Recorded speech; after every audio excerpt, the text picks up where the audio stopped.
OC. Viewer discretion is advised. Incoming transmission in 5, 4, 3, 2, 1. Hello everybody and welcome back to another episode, another edition of the Outcasted OC podcast. I want to check in with my fellow gang first. How are we all feeling this morning / this evening before the episode? I'm feeling very good. Pumped on iced coffee. As you can see, we have G back. She was not with us last week as she was having some dental surgery. So how are you feeling in terms of that? Are you feeling a little bit better? I'm pretty good.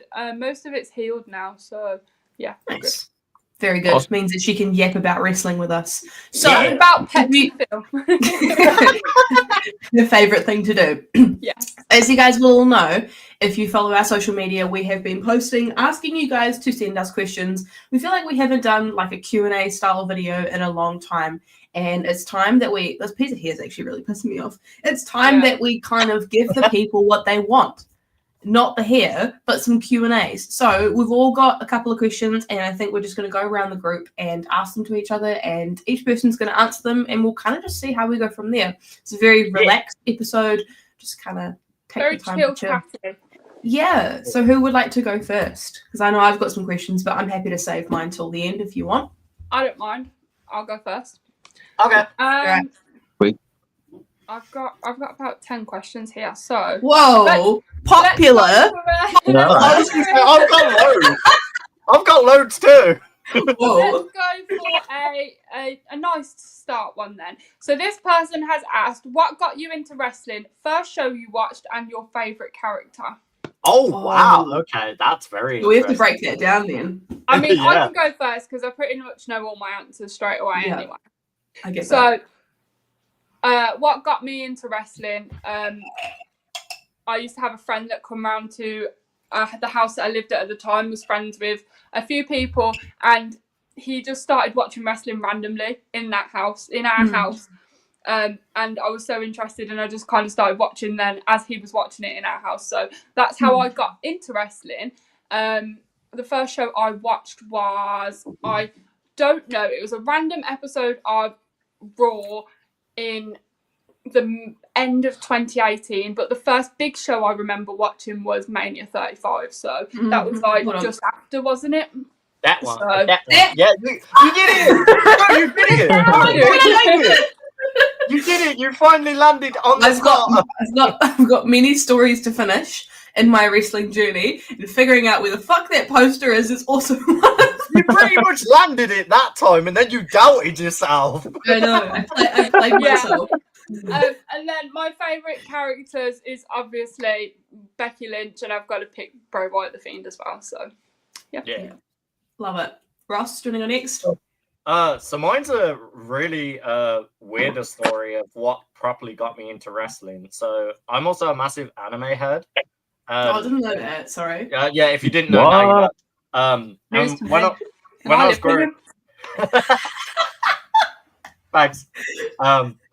And when I was growing up, I watched a lot of Toonami, and Toonami used to air an anime called Ultimate Muscle, which is like all inspired by like Japanese wrestling, everything like that, but also has American wrestling references. So there's a guy called Kevin Mask, and he wears like an NWO like shirt. It's basically Kevin Nash, and then there's like their own version, like a tiger mask, everything. So I didn't realize that was like wrestling. I just saw that anime and I was like, this is a really cool concept. I like how they're fighting in the ring, but it's not boxing, because I grew up doing karate. So I was always interested in like cool fights anyway. And then I landed, when I was at my nan's one day, I landed on, this is a big shout out to anyone who used to have Old Sky in the UK. There used to be a wrestling channel. I don't know if you ever knew about this. I live in the UK, so of course I do. There was one specific channel that was dedicated to wrestling for a small bit of time. It showed old WCW, TNA, showed some of the New Japan and FMW. And that's, And then I ended up watching the wrestling channel, watched some of New Japan, saw Jushin Thunder Liger, and was instantly a fan. The first major show I remember watching was going to a neighbor's house, and they bought the Sacrifice pay-per-view for TNA. Yeah, unironically, my first major ever wrestling show was TNA's Sacrifice as a kid. So the Steiner math will never not be funny to me. But yeah, that's the first major show. And characters I love, I've always loved Finn Balor, Prince Devitt, all the way to Finn Balor in WWE and the Demon Finn. Bray Wyatt, I mean, I can't not say Bray Wyatt. He's tattooed on me. He is the biggest influence to me for horror and wrestling. So yeah, and if we're going female stars, I have to, massive shout out Tekla and Kairi Sane. Those are like some of my absolute two favorites from not only Japan but also overseas. Yeah, but that's me. Love it, Grace. I found wrestling just by chance. I was quite young and I was flicking through channels, and I randomly jumped onto Sky Sports, and it must have been the build up to WrestleMania 22 because Kurt Angle was just absolutely beating the crap out of Rey Mysterio at the time. I was like, who's this guy just beating this guy up in a mask? Like, what's he doing? Like, why is he trying to break his ankle? Like, I didn't know what was going on, and he was tapping out, and I was like, all right, that was interesting. Didn't really think anything of it. And then a couple weeks later, I was just in a GameStop or whatever it was, and I saw WrestleMania 22 on DVD, and it was the guy with the mask on the front, and I was like, oh, I'll get that. Why not? So I bought it. And so the first show coincided with the first literal show I ever watched was WrestleMania 22, which is why it's probably my favorite WrestleMania of all time, because it holds so many memories for me. So many great matches on that show anyway. So maybe I was lucky with the fact that I landed on that show, because you've got a good introduction of just wrestling in general. There, you had the Money in the Bank match with Rob Van Dam, who was awesome. Oh, the goat. Yeah, you had Shawn Michaels versus Vince in that no holds barred match, which was insane. Which, by the way, JR was commentating on. I was like, who the hell's this Southern guy going absolutely crazy, shouting? My God! Yeah, and then you had Cena and Triple H in the main event. I was like, this is sick. I love this so much. Also, a zombie put the world's strongest man in a coffin. Thought that was a bit weird, but anyway. I was like, this is insane. But my favorite characters, more recently, Roman Reigns, but I was always a massive Rock fan. I was a big Cena kid, and then as I got a little bit older, I was like, this guy wins too much. I don't like him anymore. But I was a big Cena kid back when back when he used to wear the black jorts. Do you remember the black jorts? I was an early Cena fan. Yeah, not the camo jorts, the black ones, dude. The black camo ones were funny because you couldn't see anything, so it's like he wasn't wearing pants. It was weird, yeah. It was just a guy. It was just a cap running around the ring. And then that cap jumped into the crowd, and then it just focused on an empty ring for the rest of the match. I thought it was weird, but Kurt Angle always got my attention as well because he was just a hard bald guy who beat everyone up. I just thought it was cool. But yeah, that was my introduction to wrestling. Just a random episode of SmackDown. I couldn't even tell you which episode of SmackDown it was. It was just before WrestleMania 22. I know that much. Love it. So for me, my brother, because I have an older brother, don't know if I talk about it very much, but I am not, in fact, an only child. I have been bullied since I was a kid, so that's why I have the personality that I do. Probably need to sort that out somehow. But so my older brother used to watch it. It used to be on. We used to have a channel called The Box or something, which was very similar to Sky. And it used to be on. They used to play replays of Monday Night Raw on Friday evenings. And also, because I am a child of divorce, again, something I probably need to address. I used to live with my dad on Fridays. And so my brother would be watching it and I would be like, can I watch it with you? He'd be like, no, go away. So I just would keep pestering him every single week. Can I watch it? And one week he eventually gave in and let me watch it. Couldn't tell you what happened on the episode of Monday Night Raw. All I can tell you is that Batista was there and it was fantastic. Batista, he's my Batista. So probably my first show that I ever watched was just like a random episode of Monday Night Raw. In terms of favorites, obviously you guys know how much I love Seth Rollins and Becky Lynch. Those are my two goats. Your bread and butter. My bread and I can't eat them though, but they are my bread and butter. Also a huge fan of Rhea Ripley as well too. She's just She's Yeah. phenomenal. I love her. I think she's great. And I've also heard that she's actually on her way with Grayson Waller to Perth to announce what's happening in October. Oh, that's cool. I'm guessing it's going to be a pay-per-view. Call me crazy, but I reckon that's what's happening. I mean, if they actually keep the name Takeover and we get takeovers happening again all around the country, I'm very happy. Yeah, Or if it's like Bad Blood or something, that could be cool. Yeah. But yeah. Right. Who's the next question, team? Who's got it? I mean, I got one. Go for it, dude. So this one is a really cool one. I got who is your top female so far of 2025 people? And then they listed a couple of names that they would have put as their top 5, but they wanted to know ours. So they said names like Toni Storm, Stephanie Vaquer, Io, Julia, Monet. But has anyone else got like a specific one? Stratton. Fair. I've got to very think valid. about this one. Fair. That's my one, is Stratton. I said that last year, but I mean, she seems to be a woman of consistency, this one. And we love to see consistency. She is quality. I've got a bit of a three-way tie going on, I'm not going to lie. I'm pulled 3 ways as well. Yeah. Other than Stratton, the only other name that comes to me is Liv Morgan. Really? Understandable. Yeah. I get that. She really has, like, this year, she has very much carried that tag division and has put in the graft. Like, she is doing a very great run at the moment. Shout out to Liv, But I'm more interested in it now than I was prior.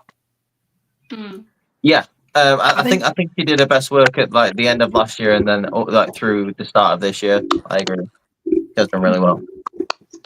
Like it's a bit of a three-way tie with me. Like I'm pulled, like Ross said, in 3 different directions. I think I'm going to edge it to Stephanie Vaquer, but I can't not knock like Io Sky and Toni Storm. I think both of those have been doing great work. But Stephanie Vaquer's been killing it. I was going to say someone's mic was crackling a lot. I don't know whose it was. I could hear that as well, but I powered through it. It's stopped now. It has stopped now. Oh no! It might be me. Let me leave. God, you're back for 1 week, G. Jesus. I love how he says it's all good, and then it's like you can still hear. Yeah, it's like I'm back, bitches. So for me, while we wait for G's technical fix, there, I'm very much the same as you said, Reese. Like pulled in many directions for this. I think Stephanie Vaquer is doing amazing work, doing basically double duty. She's involved in NXT. She's doing matches on Raw. I'm loving all the stuff she's doing.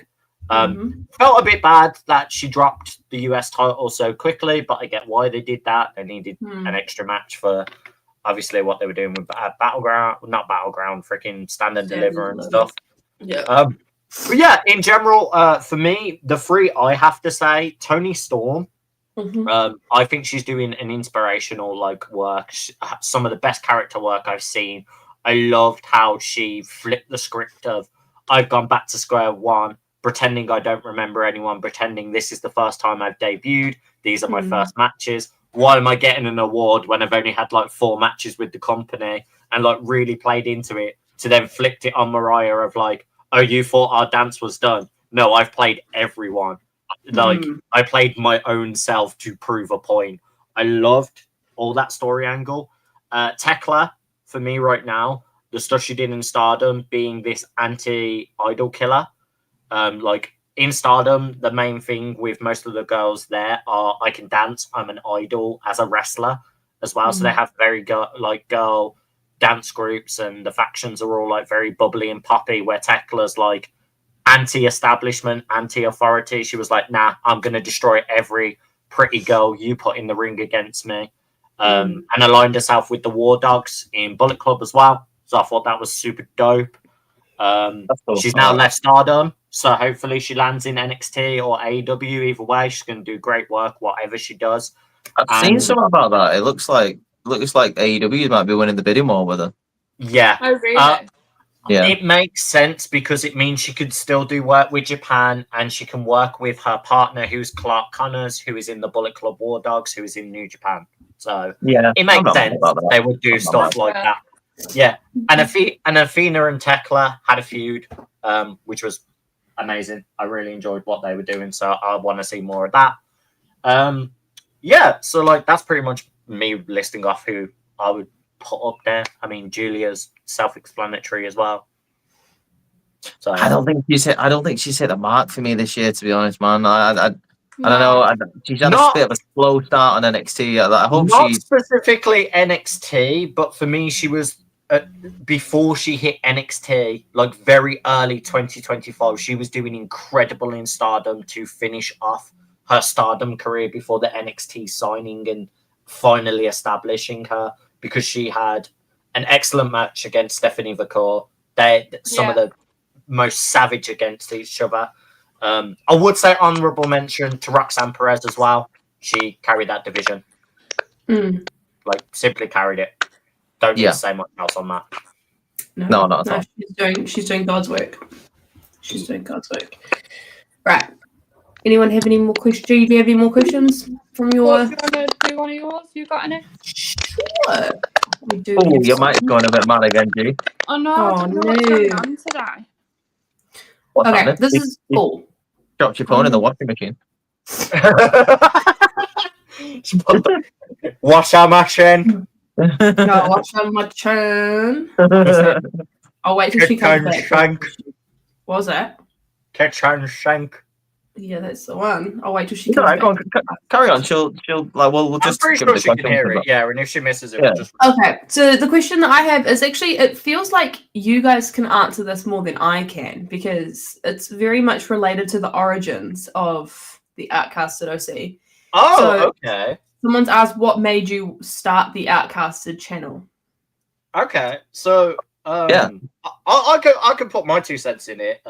How me and G came about doing podcasts, and then we can go into how then me and Reese establish it. You joining us as well. So me and G always said, like, what was the question? Sorry. How the origins of Outcasted started. So okay. We had like a group chat anyway, because like we were all connected via TikTok. We've met up a couple of times beforehand, and we were always yapping in there. It was either about a new show, video game, or wrestling.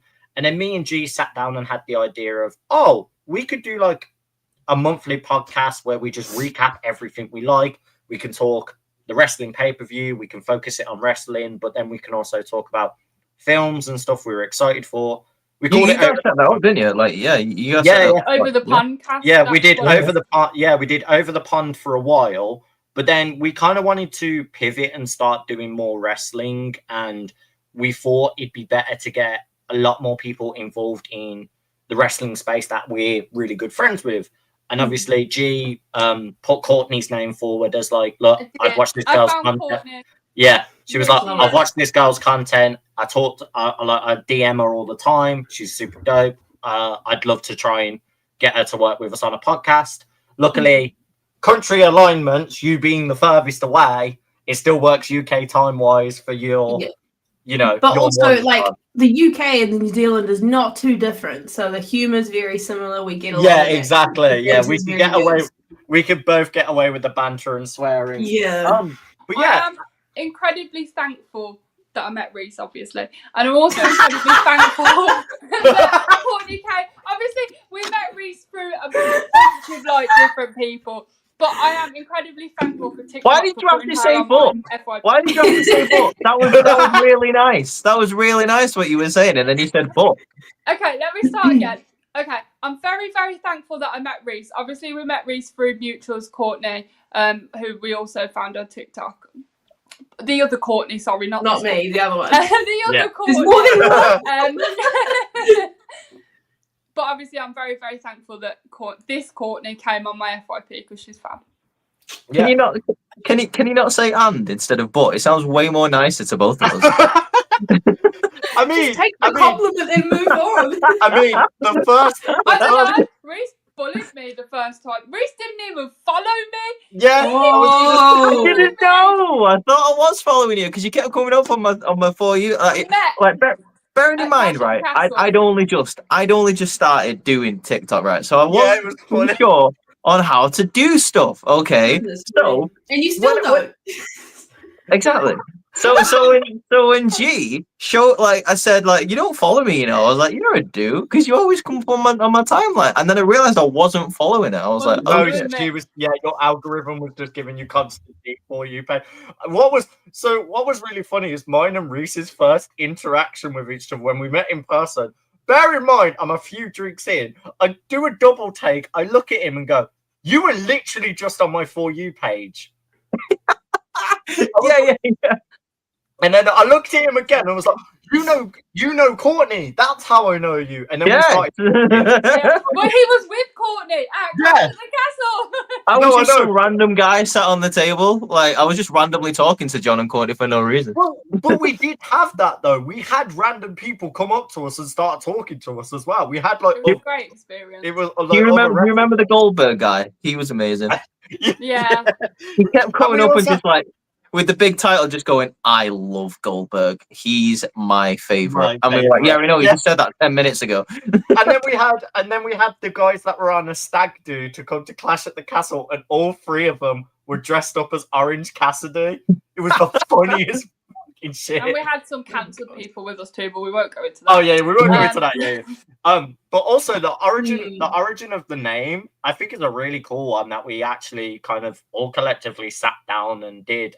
Like me and Reese just kept like spitballing names, and we were like, oh, we want to kind of like put a spin on podcast, not just like have podcast in the name, because it just feels like very forced.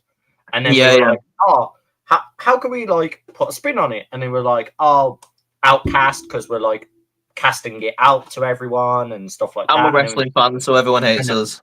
So we're outcasted because we're in a minority. What was really funny, like, we came up with the name Outcasted OC and we put it out, and literally within a few days they did the Outcasts on AEW. And we were like, You're gonna think we copied. And it's like, no, we thought this.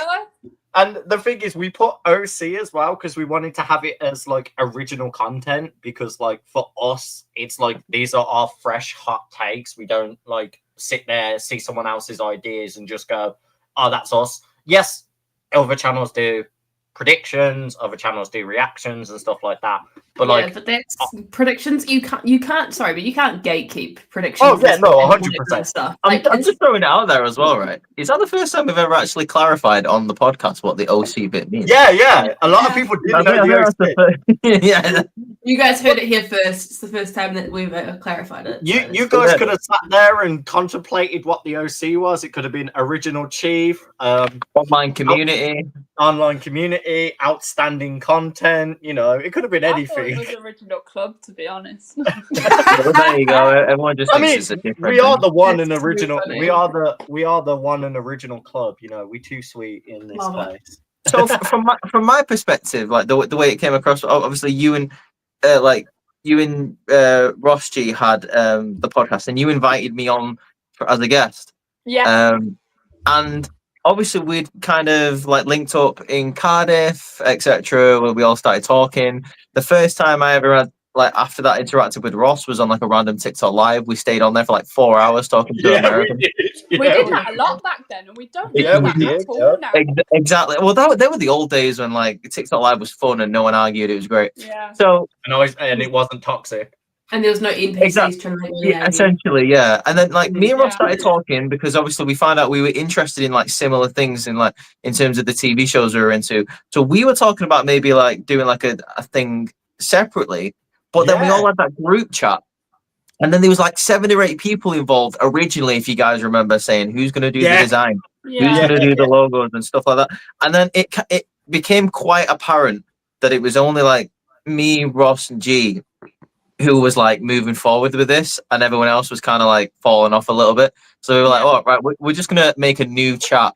And then obviously that's how you came involved, Court, because like we needed a couple, like we needed like a couple more people, because it was like, we've got some talented people that we've got in mind to either be guests or be a part of the podcast, but we didn't know how to implement it. So G reached out to you. Yeah, because we were, me and Reese were going to do a podcast, and we were going to call it Tiger Style, which was like a Wu-Tang reference. Because we were going to talk like a lot of music and like TV shows we were into. So it kind of all blended together because like we had Over the Pond, then there was going to be like Tiger Style. So it was like 2 podcasts I was going to be doing. And I was like, why not just we merge both? Reese and G get on. We might as well. And then we found Court and we're like, yep, no, get this girl. This girl's creative. We need her in. That'd be me.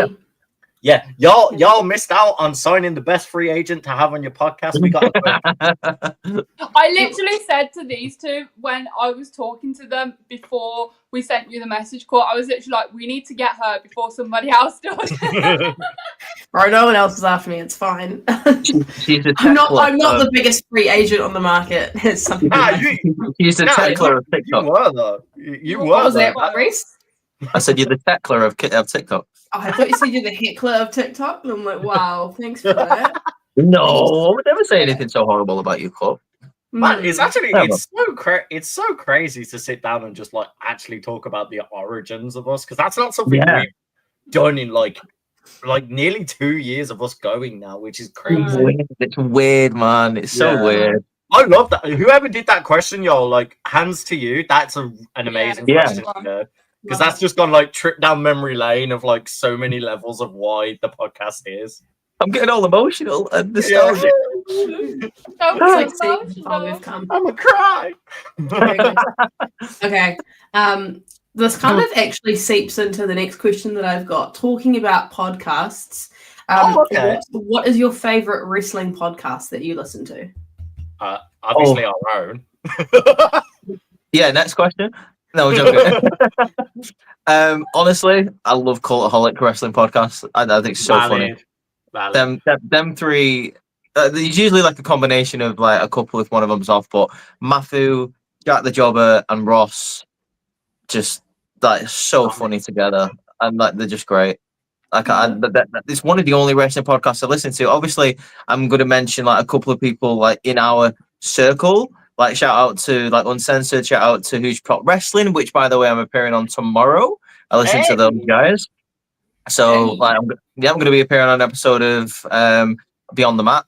It's 1 o'clock UK time, I believe 9 a.m. US time. So if you want to come and learn more about me, wrestling, TV, etc., then that's where it's going to be. Cheap Pop Mick Foley style. Did you like that? There's a plethora of other like amazing people who do work in the community at the moment. Like, definitely just go on YouTube or Twitch and type in wrestling podcast. You'll find a load of them. Anyone? What was the question was like, what's your favorite podcast to listen to? Oh, sorry, I was literally replying to a message, so I actually missed that. Favorite podcast? Go to Ross. Come back to me. Let me have a think. Ross has already kind of done his, haven't you? You kind of. No. I thought you were echoing with Reese. No, I was adding ours. He's quickly typing in wrestling podcasts. So I was just saying ours as like that running joke of like, yo, you have to believe in yourself to do what we do, and I do believe in like our podcast. It's always fun and I enjoy it. And I have gone back and watched multiple clips of ours because it is just funny to watch back. I love Chris Van Vliet's, where I know a lot of people just watch it on YouTube and watch that, but I can't always watch YouTube at work, but I can listen to a podcast. So I'll put his interviews on and listen to those. And big shout out to Marissa and Johnny. We recently had them on. I end up listening to their podcast. I love watching their recap live streams of them reacting to like every live like AW or pay-per-view and that. I just love their takes because they're very much similar to mine with Johnny's theories and stuff. So I always try. The creative ideas that he's got is great. Yeah. I always try and go back and watch their podcast because I really enjoy those. Shout out to Uncensored. Fun fact, if you didn't know, I made their logo for them. So I always give big props to Matt and the hard work he's put in with that. He's very much from the ground up like us, and like I respect those guys. Like me and Matt have had good times. I've been on Matt's podcast a few times, so yeah, I try and go back and watch like anyone that's supported us that also does content and podcasts. Those are the guys I try and aim for the most. So yeah, also snapbacks and beards clearly. Oh yeah, snapbacks and beards, 100%. We can't miss the boys. We need to get them back on. I need to. Yeah, catch we them. need to beat them one more time. So. Yeah, one more time for the one Okay. time. We need the rubber match. We need the It's like rubber the match. WrestleMania 19 match. One more time. One more time. One more time. River City Radio as well. Shout out to them. I like River City Radio. Yeah, that Very network. cool name. Great. Yeah. It's a very I know, cool right? name. I love it. I love it.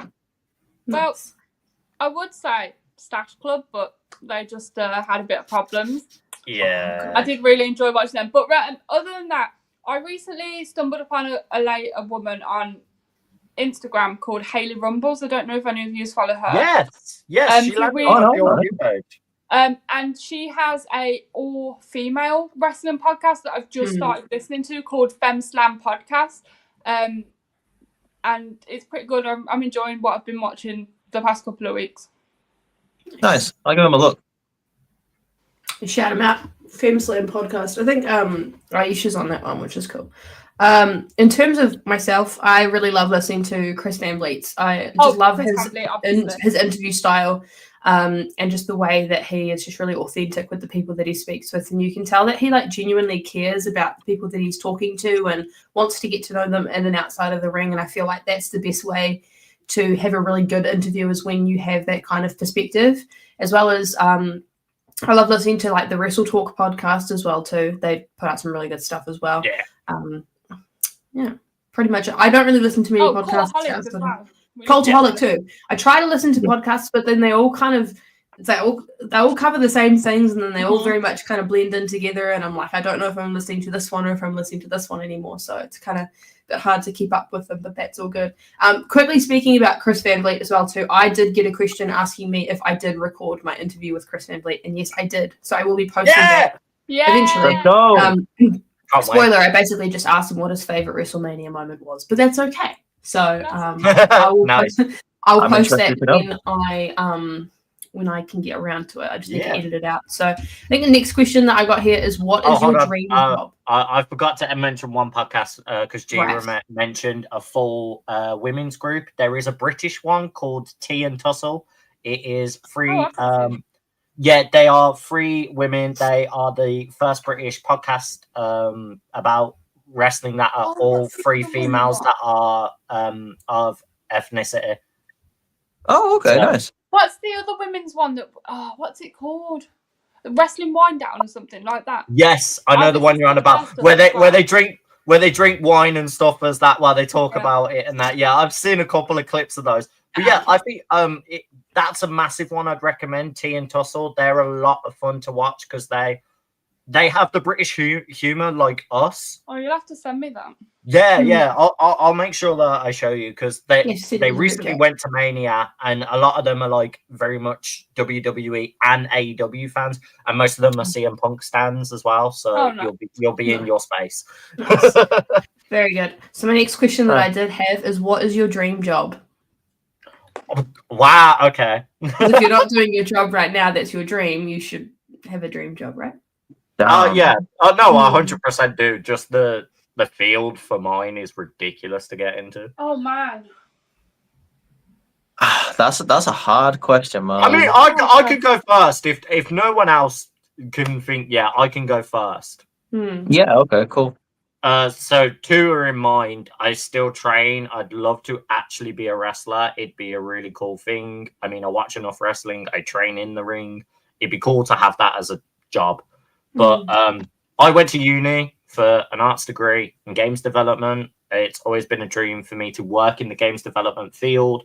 It is just a nightmare to try and land any job involving game development, because if your portfolio doesn't meet incredible standards of companies now, they are not going to look at you. And also, being British, it's very hard to land game development jobs in the UK. Yeah, because they're all abroad. Which is crazy to think about, really, when like game studios like Rockstar started here. Like, you'd think they would look at UK-based talent more. Well, there are UK-based talent. The problem is a lot of companies now do a lot remote and overseas. So even if they're UK companies, they're getting people from America that have already got work experience and have already done other games. The most work experience I have is my university degree. So even if I self-publish games, it doesn't rack up to other people that can be, oh, I did an internship with Ubisoft, or oh, I did an internship with Respawn in America. It's like, yeah, okay, y'all are easily going to land those jobs. Yeah. But yeah, game development, that's one of my bread and butters. That's one of my absolute passions. If y'all don't know that I used to Twitch stream, yeah, I used to talk very in depth about when I was playing games, like the details of it. So yeah, game development's always been a dream job for me. Nice. I So if anybody doesn't know, I am a chef. I work in a kitchen. I always wanted to be a patisserie chef, which is like desserts and cakes and things. But when at the time I left school and went to college for it and whatnot, there was no specific courses just for patisserie in the like in Birmingham. They were all London based, and I didn't want to move, so I went for a professional cookery course instead and did chef. But patisserie is like what I've always wanted to do. She's really good at patisserie as well. She makes amazing cookies. All self-taught as You well. make great brownies. Obviously, I've had one of your brownies. Yes, you have. And Yes, you you had came some for of dinner. those for me as well. Yeah. Love it. Yeah. They're absolutely amazing. Like they absolutely killed me off because you just made me like a load of food that day. So Yeah, I did. Like I've always. Oh, Oh, I don't know what happened what there. did you do? Nothing. It crashed you out. Hear For a from second. me. I was really invested in what she said, and she said, "I've always," and then she just dips. But yeah, Ross was I've like, always "That's the been end of that interested story." in cookery and chefing from a young age, so I always knew that was something that I was going to go into when I left school. But like, it was really difficult to get into the desserts and pastry side of things in Birmingham at the time I did it. So I went for just the full cookery course instead. And obviously I learnt little bits of dessert stuff, but most of the stuff dessert-wise I do know is all self-taught. So, and I'd just like to point out Keaton in the comments who says, can confirm this. He gets a lot of cakes off he me orders all the from time. you. He is always ordering stuff off me. Love it. So yeah. Love You gotta love that. Reese? I've always wanted to go into kind of like the writing creative side of like TVs or movies. Like I don't know if I've ever mentioned this, but I'm currently writing a book, and I've also I'm also trying to develop a script for a TV show. It's in the work. Yeah, Yeah. I can send it to you, Ross, if you're interested. But when it's a little bit more fine tuned. But yeah, and I've always loved to do that. I always loved English when I was in school. I've always loved the creative side of it. I always get invested in TV shows that make you think. I always look at the little things in TV shows like that, things that I like to talk about that people kind of just like look at me and go, "Shut up." Like, what I do care. and I'm like, I care. It's the subtle things like that make you interested in the bigger things. Yeah.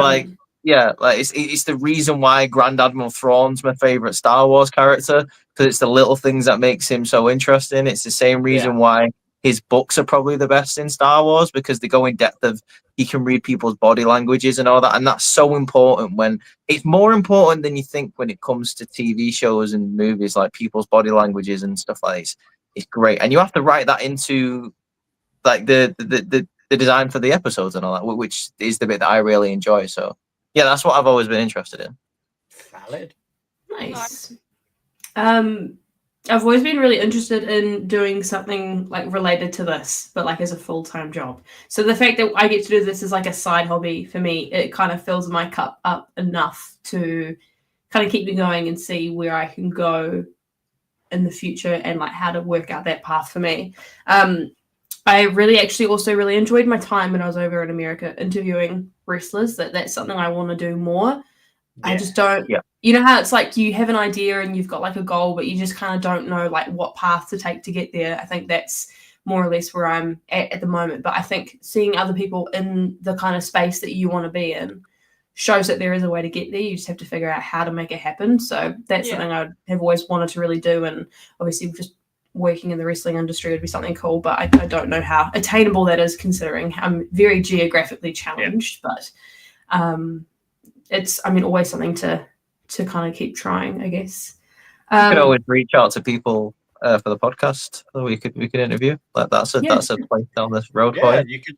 Well, as I said, if any of you guys like genuinely like want to do interviews with people, like I will happily help edit and put those onto the channel. Oh yeah. Right. Next question, and you guys are very much going to like this. At this stage of the year, who are your picks for Money in the Bank? Oh my god! I've got a couple here already. I have my 2 already. You want to Go go on, first, let's then, hear it. seeing as you're so eager to share? Carrying cross for men's. 100%. I'm literally going to say that. 100%. The promo he did, the work he's already done, the fact Yeah. he put his hair like Sami Zayn's again when he was talking to Sami Zayn. Man, is attention to detail king. Give me a carrying cross push with the damn Money in the Bank. Because you know a really cool feature. You know the actual really cool feature they could bloody do with it as well. He puts an hourglass on the person he's going to cash it in on. He puts his hourglass he used to have and just start teasing the hourglass going down more and more until when he cashes in. Okay, so right, okay. Like an image on the side of the briefcase. Yeah, that's what I'm saying. Like a very cool attention to detail. Like he just adds a sticker of the hourglass, and people have to pay attention that the hourglass sand is getting less and less until when it cashes in. I like that. Okay, so that's your pick for the men. What about the women? Women's. This is my hot take. Jordan Grace. All right, okay. I think she's already done. I think she's already done NXT. I don't think so. In my eyes, she's already above NXT. I think she could leave the NXT women's roster right now, and it wouldn't hurt the roster. I think right now, especially with the rumors with how many people are taking a break, and we don't know how long those breaks are for each woman that has been told they're taking a break. I think someone like Jordan Grace quickly coming up on the draft and landing the Money in the Bank, I'll not see an issue with it because no one's going to really stop her holding the briefcase because she would beat the heck out of them. I was going to say, who's going to stop her, period?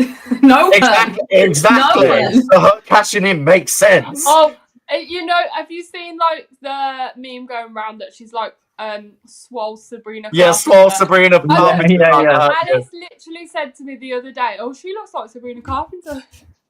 She does. She actually does, to be fair, yeah. Oh, no. I must have been coming back from work, so I didn't hear her say that. Oh, man. I actually just heard a rumor, and I can confirm that this is true. Sabrina Carpenter is literally just a mix of Tiffany Stratton and Jordan Grace. It's their evolution line. It's their Pokemon evolution line. It starts with Sabrina Carpenter, it evolves into Tiffany Stratton, and then final form it's Jordan Grace. That's facts, actually. It's one way. I just got to put it out there. Reese, what are your thoughts? Logan Paul for the men's this season. Oh, what? Okay. Yeah. I think you need the money. I've always said Money in the Bank always works best when it's given to like a chicken shit heel.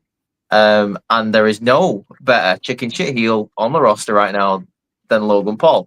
Right. Dominic's already got the IC title. Give it him next year. Like, if you're not willing to give him the world title this year, I don't foresee him winning both. Give it Logan Paul. Someone's going to beat Cena eventually. Or Cena's going to retire a babyface. But at the end of the day, a major babyface, is going to have a major battle with Cena. And they're going to win that belt.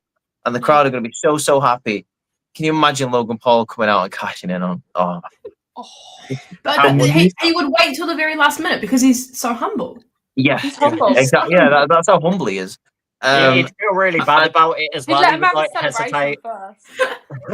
He would humbly walk down to the ring. He would humbly hand the referee the briefcase, and he would humbly declare that he's cashing in the Money in the Bank briefcase. But unfortunately, the crowd are ignorant to his humbleness, so the heat would be absolutely nuclear. It would be amazing, and it would be so good. I'm here for Logan to win Money in the Bank. As for the women, don't know. I don't know. Maybe Chelsea Green, since though you've taken the US title off her.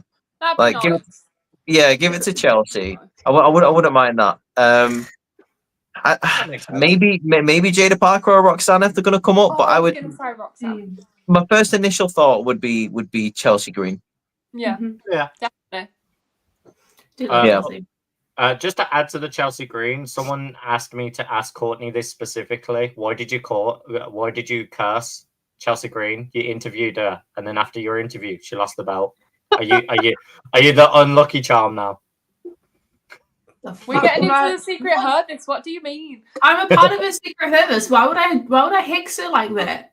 Well, I don't know about the I secret. don't know. You was on the grassy knoll when she lost the title. Like, I don't know about the secret service. No comment. No comment. No comment. I didn't do shit, guys. You assassinated her title run. I didn't do anything wrong. I'm just a baby. I'm gonna call you Courtney Harvey Oswald from now on. Who was that? He assassinated JFK. Oh, okay. No, I didn't know because I'm so humble. No, actually, speaking of humble, there was actually a sign at WrestleMania Night 2 on the stage. You know how there were people sitting up there? Yeah. Someone was holding a sign that said Logan Paul is humble, so I took a picture of it. Nice. Yeah, I very much agree with you guys in terms of Karrion Kross. I want to see that. I initially also did say Dom Mysterio, but then that same day he won the IC title. Yeah, he won the IC. Kind of like, well, forget that I said that. In terms of the women, that's really interesting because I can't really see anybody like apart from Chelsea that I would really love to see win it. I have been saying Dakota Kai for a long time, but apparently she's been benched, so I don't really know how I feel about that. Yeah. You can't say bench. Nick Khan said we don't bench people in WWE. Well, why is she What it not said in the article. not doing anything? I know. Well, yeah, of all the people to bench, you bench the person who's been out for a year. Makes sense. Stupid. Yeah, stupid. Anyone else have any more thoughts on Money in the Bank? I would say my thoughts would be Karrion Kross. Female-wise, pretty much the same. Chelsea Green or maybe Alexa Bliss if she comes. Oh, okay. I wouldn't be mad at an Alexa pick. I do like that. Where is she gone? But the Wyatt Six, goddamn. Oh, I have to say. My God. She's gone because her storyline is attached to the Wyatt Six. So they're not doing anything with her because the Wyatt Six are currently because benched. Bo Dallas got injured, didn't it? So dumb. Like, there's 6 people in that goddamn faction. Why bench the whole faction if 1 or 2 people are injured? I don't get it. It doesn't make sense. Oh, no, because now I'm just worried they're going to do a metaphor and bring back the group to just break them up. The first instance we have them back. Don't, please, no. Like, don't bring them out forward. That is a very sore subject for me right now. Same, brother. Same. Oh, Anyway, so we're not sore. talking about that today. No. Yeah. We'll Sorry. get into that. My last question that I had is early draft picks for 2025. Oh, Jesus. Okay. I mean, I'm just going to say Main most of roster. the women we've seen from NXT coming up on the main Yeah, roster. Quite literally. Yeah. But it's interesting because of when WrestleMania took place this year, like halfway through April. That was when we would normally have the draft. I'm thinking if we are going to have the draft, potentially it might be after Backlash, maybe. Maybe. Yeah, I Like think middle of May. that as well. I'm thinking probably Trick Williams as well. Overfemi. Femi? No, I don't know. I'd love it. I'd love be it. great. But I can't see them making him drop the NXT title just yet because I think they want to give him a Gunther treatment and make him have a massively long title reign with that belt. But yes, I already think that's inevitable. She's had Raw matches already. They're gonna do it. Yeah. I'm thinking say Roxanne because she's already come up. Did you not see that she had the debut patch on her boots? Yeah. So Keaton's just quickly snuck in, but I want to add this to the draft question because I think this is an amazing question to have. Do we think we could see WWE using the draft opportunity to involve TNA guys and draft TNA people to roster, and TNA has the opportunity to take WWE guys to TNA? Maybe. I mean, you might as well use the partnership while it's there. I would like. Exactly. I personally love it. Yeah, I mean, there's certain people who would probably do better on TNA at the minute and would be a valuable asset to TNA. Definitely. I think WWE's roster's too bloated at the moment, maybe to have TNA guys come in. I would say NXT needs to be a bit lighter on the men's division at the moment. Like it's getting a bit. Again, I'm going to use the word bloated in that mid card. So maybe bring a couple of people up. I'm definitely saying after Backlash, we bring Gunther to SmackDown. I don't think there's a place for him on Raw anymore. No. Unless you're going to put him in that world title scene again, which I don't really want to see again. So yeah, I don't want to see a Jay Gunther rematch scenario for a while. That'd be the 5th match that they had, I think. So I don't want to see that. Yeah, bring him up to SmackDown. Have a feud with who is the champion there? Is it technically Cena?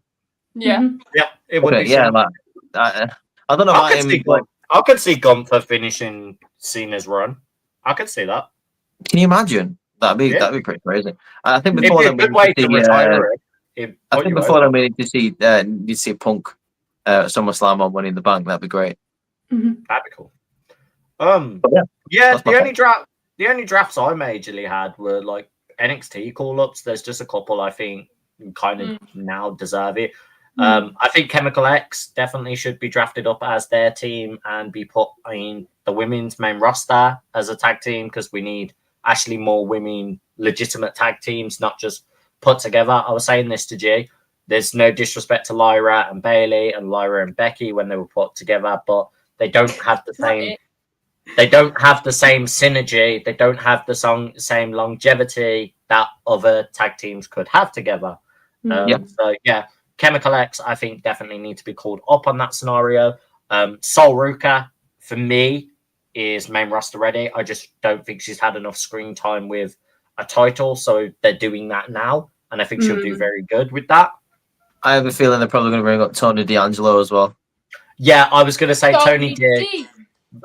Because they've made him away from the family and him and Stax. I think him and Stax are the final story for Tony D'Angelo before main roster, which I'm fine with. I'm cool with that. Fraxion have basically already been called up. We already saw that.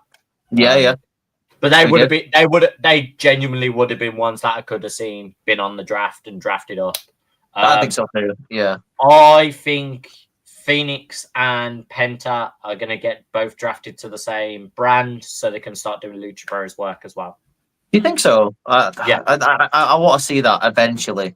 I hope they hold up on it for a little bit more, though. We had a slight tease of it because Penta lashed out at Gable and was like, "Oh, you're disrespecting the Lucha Bros. You've never even wrestled them. Like, come on then. Like, fight the Lucha Bros and then talk." So yeah. Who knows? That might be the seed planted to land. Oh, now we've got the Lucha Bros, and I think that would be really cool. I think AAA as well. Now being signed with WWE. I 100% see Vikingo getting put on main roster of Raw or SmackDown. That guy is it. If you need a guy to carry your company as a luchador high flyer, Vikingo. He is one of the most craziest wrestlers I've ever seen. Bounce off the rope, do 450, like rotating splashes, everything like that. This guy is insane. Also, the dude heals ridiculously quick. He like damaged his shoulder, like broke part of his collarbone. He was back within 4 months of breaking his collarbone. Oh, wow. Like the dude, he's got that Cena DNA. Yeah, the dude. You mean the Cena? This guy graft. Like this guy cares for this Cena. I heard that Cena. No, you said Cena DNA, and I said no, it's CNA. Yeah, CNA. Because CNA also spells Cena. Cena. Yeah, I got it. That was good. Well done. Well done. Thank you. But yeah, that's just my quick thoughts. Like, that's my quick thoughts on the draft. If anyone from TNA was going to get drafted, just personal bias day, I'd love Spitfire. I'd love Madani Luna on a SmackDown or a Raw because she's just great. And Leon Slater. Just put Leon Slater on the main roster already. Just give him WWE. Just he's so young right now. And he's only like 19 still. Yeah. No, he's like 23, 24. Is he? I thought he was younger than that. Okay, yeah. Like, that old. What? Look it up. Yeah. Let's I was talking to Morgan, shout out Morgan, a couple of days ago about him. Yeah, like I think he is. I think he's only like 20. I think he's like Javon Evans' age. Honestly, I think he's a young lad, a young boy. Oh my god! Yeah, no, I was wrong. Yeah, no, he was born in 2004. He's 20 years old. Jesus. Yeah. For some reason, I thought he was more like a late 90s kid. I thought he was born in like 99 or like 2001. But I'd give to be 10 years younger again. Bro, yeah, Jesus.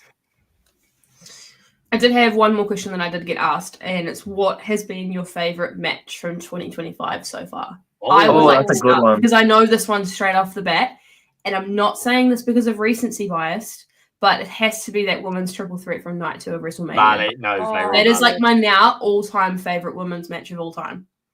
The first one that came to my head was the men's triple threat, Punk, Seth, and Roman.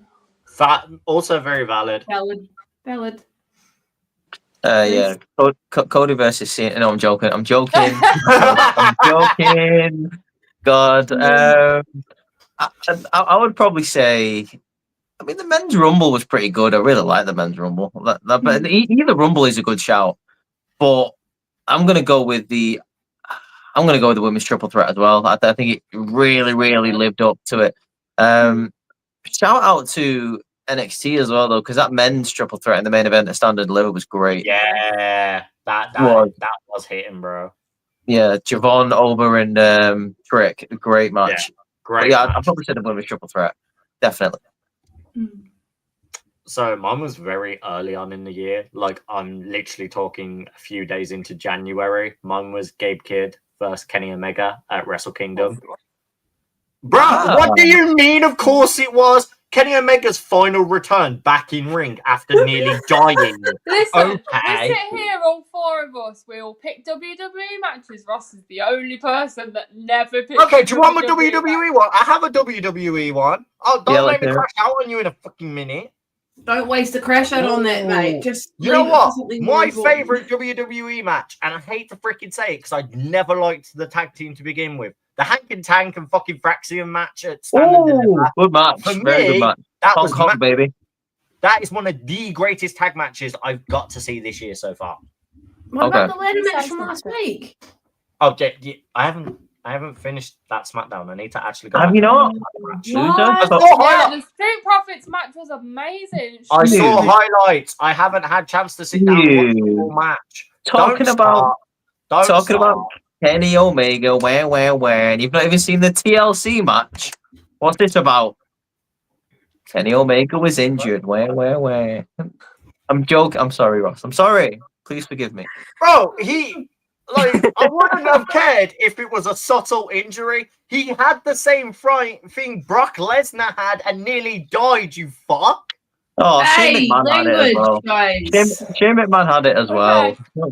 Language. I have a couple of questions. I ain't even got to any of mine yet. Yeah. That'll be the short ones we could go through. One of my questions was somebody was asking for an update on the bingo card. Oh yeah, yes. I'll show you. Yeah, let's show that. We were talking about this briefly last week as well, too, actually. But it would be nice. Yeah, I updated it the other day, so Ross has got the updated version there. We're doing really well on it, I think. I'm getting to it. A couple of things I don't think we'll see now, like we put Cena King of the Ring on there, but I don't think we'll see that. Here we go. Cena King of the Ring. Dominic World Champ. We should have put Dominic mid card, really. We just should have said Dominic Champ. Champ, yeah. I mean, we're still doing all right. Look at that, though. Counts. I think we should just tick it off.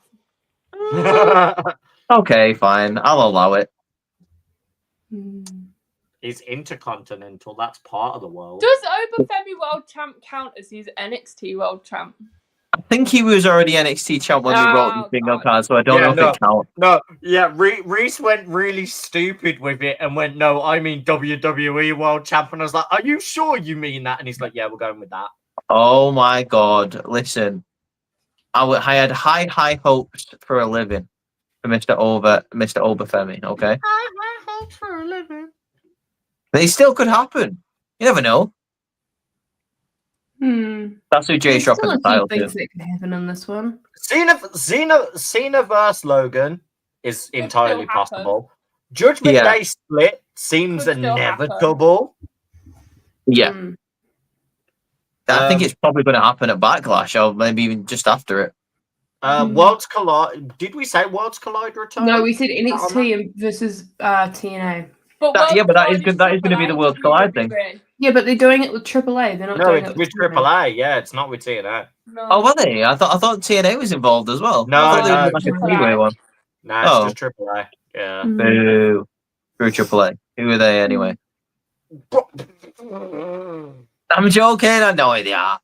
A few of these could still happen anyway. Yeah, Yes, definitely. But I think for us to be 4 months into the year and already have done 1, 2, 3, 4, 5, 6, 7, 8 of them is pretty good. Mm. Yeah, I agree. exactly. Yeah. I agree. I think that's really good. It's impressive. God, but so impressive. Like Indy Harlow. Impressive.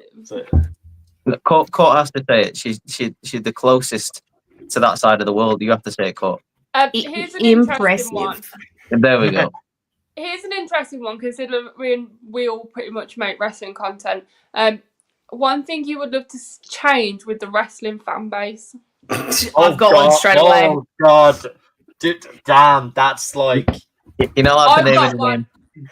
People Can we- need to understand opinions. My opinion won't be the same as yours. Mhm. My preference won't be the same as yours. We Mhm. are different people. If I like one person but you don't like them, that's good because we're not all the fucking same. If my goat isn't the same as your goat because my goat is Eva Marie, then fuck you. That's getting clipped.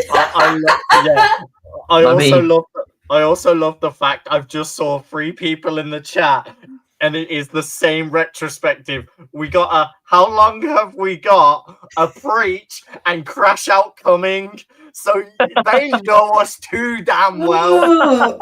Right. No, I think it's just it's quite frustrating sometimes. And I think like one thing I would love is for it to be normalized that people's opinions can also change. Mm-hmm. Yeah, You know, I agree with think that. what happens is, and I know that, like we've obviously all probably had examples of which where we have said something about somebody and, we have said we haven't liked their work or we haven't liked what we've been seeing in the ring. And I know that the 4 of us, when we talk about this, we are incredibly respectful and we're talking about what we're seeing on the show. We're not talking about them as a physical person who lives on this earth and lives and breathes.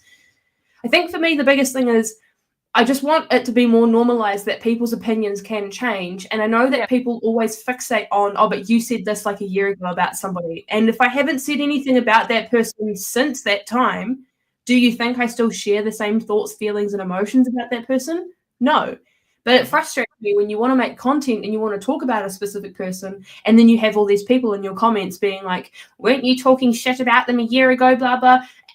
So what if I was?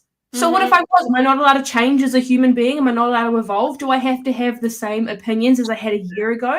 Because if I had the same opinions that I had a year ago, we wouldn't be evolving in the IWC as we are right now. It just irritates me that people will not let somebody's previous comments go when they're wanting to talk positively about a person. It's just like, can we normalize people's opinions changing? Biggest example of that, dude. Right? Okay. To anyone who is a CM Punk stan, who is questioning people for changing their opinions, you need to go and have a chat with him and Triple H. They literally just had a big conversation about this, which is the whole reason why he's back in WWE. Because he said, if you was the same person if you're the same person you were 10 years ago, then you wouldn't have grown as a person, and that's the same to me. That's what they said to each other. Yeah, so it's funny people can change. It's these people that want to go ahead and they don't want to listen to anything else you say. But the second that you say something different about a person that you previously did not like or did not, enjoy what you were saying, they're so quick to step on your neck and be like, you were saying this a year ago. Okay. So what if I was? Am I not allowed to change how I feel? But also, one thing I really also want to say that I wish would change about the IWC is, can we stop switching up when it comes to how we feel about PLEs? Because the amount of people who were talking in person about how great WrestleMania was in person, then went on the internet and was shitting on it. It's the exact same people. Yeah. Right. Like, you feel one way or you don't. So to chime in and add on to that, because my sentiment is very the same, but I need to express one thing. Character development. There is a difference between cancelling people and cancel culture and you not liking a person because they have genuinely done something awful. If you think they are bad, that is fine. You're allowed your opinion, but you can't moan at a wrestler and give your opinion about a wrestler if you don't give them the chance to change their character or develop them. Yeah, It's how criticism works. It's how a debate works. Character development also comes from us as content creators. I have dogged on multiple wrestlers' characters.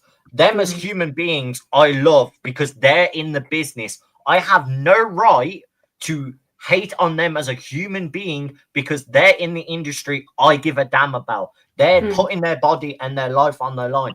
I don't have to like their character. That's like you sitting down and watching a film, you watching a TV series. You are going to be invested in that storyline because there is going to be one character you also can't stand.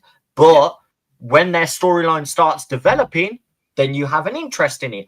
I'm in the anime community. The anime community is one of the most toxic for doing this. They see a character, they absolutely hate on them. As soon as they start getting a little bit of backstory, a little bit of character development where they slightly change, everyone bounces on them. Best character, I loved him from the beginning. No, you didn't sit in the trenches and you weren't a fan of them when they were awful. Like, I've had to sit there and have so many people dog on Aleister Black when he decided to go to AEW, when he decided to become Malachi. People shit on him, being like, oh, he's so wasted. They've done nothing with him. He's so dreadful. So as soon as he touched AEW, like left AEW, touched E again, everyone was like, Aleister Black is the greatest. Oh, I've missed him so much. Like, he's the greatest person. It's the same people that dogged on him. You didn't let him grow as a character, so you have no right to now bounce back in that scenario and be like, oh, he's the greatest thing ever.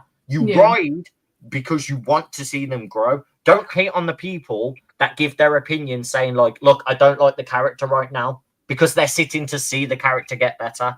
There is no two-way streak on it. It's like, let people develop their opinion and it can change. Character development is a huge thing for content creators, wrestlers, characters in TV shows. And people don't understand that. And it really gripes me because no story, no investment can happen without letting people learn and grow as the product grows.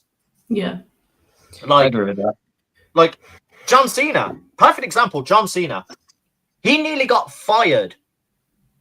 And then they decided to give him an opportunity and let him grow in front of the camera. And he has now become arguably one of the greatest wrestlers of all time. The greatest, I think. Exactly. 17 times. He now holds that title. Cena was literally days away from being fired. They gave him an idea and said, we're going to see if you make it or break it on the screen.